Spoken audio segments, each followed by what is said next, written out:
Well, inflation doesn't seem to be worrying car collectors. Bring a Trailer, a classic car collector marketplace, has already surpassed $1 billion in sales this year. Well, joining us now is Bring a Trailer CEO Randy Nonnenberg and our senior autos reporter Pras Subramanian joining the fun as well. Good to see you, Randy. So this is actually coming off the back of two bumper years already. What do you attribute this year's growth to?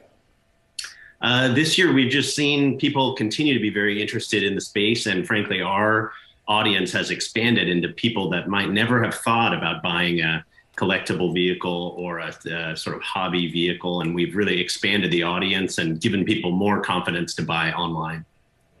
Hey, Randy, Pras here. So I kind of feel like there's two markets going on. We have the high-end Pebble Beach market that's sort of blowing away our cumulative scale sales every year. And then we have the kind of smaller niche stuff that you guys also operate in, the enthusiast modern classics. What do you think is happening in that second market? Is that second market as strong as that premier kind of high-end classic car market? Yeah, when we invented Bring a Trailer, a lot of people thought it would be for old-fashioned type cars, but it quickly became apparent that the model of transparency and reliability online and being able to sell a car at a very efficient fee and reliable way was interesting for modern cars like the ones you see on your screen right now, modern BMWs, Porsches, this sort of thing. People are using Bring a Trailer to buy their daily driver vehicle. And particularly in the last 6 months or a year with limited availability at new car dealerships and some dynamics in play like that, a lot of people look to our platform to go buy their car that they were going to drive every single day. And so that has really expanded our marketplace. Rachelle mentioned you guys crossed that $1 billion sale volume mark already in 2022, blowing away what you guys did last year in 2021. Now we're kind of seeing the economy get a little bit kind of weaker here. The stock market is a bit kind of uncertain at this point. Are you guys seeing any kind of hesitancy on your buyers on your site right now for these types of modern classics? We haven't seen a slowdown in terms of submissions for cars to be sold. It's actually up substantially over last year. The interesting part of being a marketplace is whether it's an up market or a down market, people are going to look for, again, that sort of most efficient and reliable way to unload something. If they have a special car that they paid for a year ago or a year and a half ago, and now things tighten up and they say, oh, maybe I'm going to unload.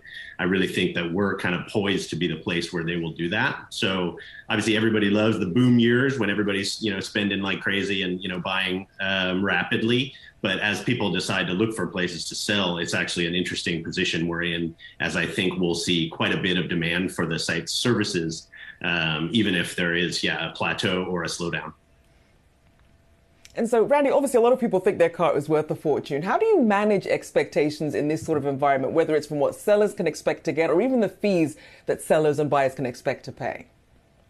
Yeah, well, we really just lean on that transparency, and that's what's really different. The internet was a scary place for people for a long time to try to sell a car. Who was going to buy it, or who was going to show up at your house, or how was that going to work? And our sort of community dynamic that we built for listing vehicles online really changed that. Brand new cars are sort of a commodity, but the older ones like you're seeing here, and even special interest things from 5 and 10 years ago, you really like to have a community and sort of a cast of experts that can discuss it. And so that has really given people that confidence that they needed. And so I think we'll see that being a really attractive model going forward. And like I said, whether it's boom years or not, it's a compelling marketplace, and we see increased demand that's not letting up even in this environment. Randy, one of the eras you guys are focused on is the 90s recently. This era is sort of seeing a little uptick. What's behind that, do you think? Is it just sort of a nostalgia for Gen X and things like that?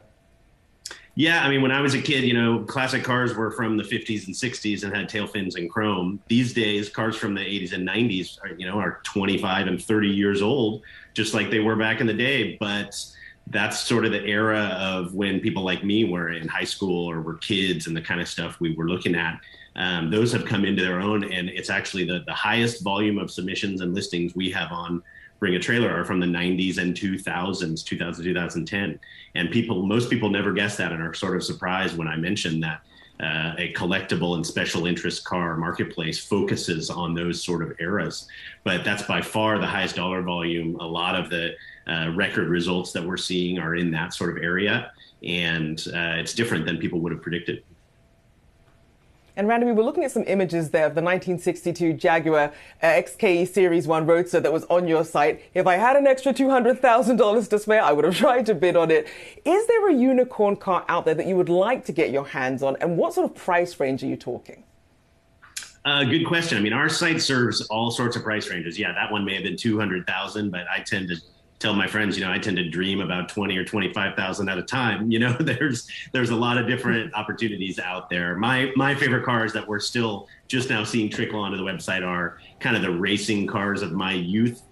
Again, it says 80s and 90s type cars, the ones that had the sponsor liveries. They had some, famous folks like, Tom Cruise and Paul Newman driving them, that sort of stuff. That stuff gets me really fired up. But we have, 130 employees, and all of them have their different dreams and favorite sectors. And that's part of what makes the Bring a Trailer community super interesting, is the variety and the different types of cars. So it's really all over the map. Hey, Randy, you guys are approaching the 100,000 auction listing mark, I believe, coming up soon. What does that mean for you and the team and what you guys have built there at Bring a Trailer?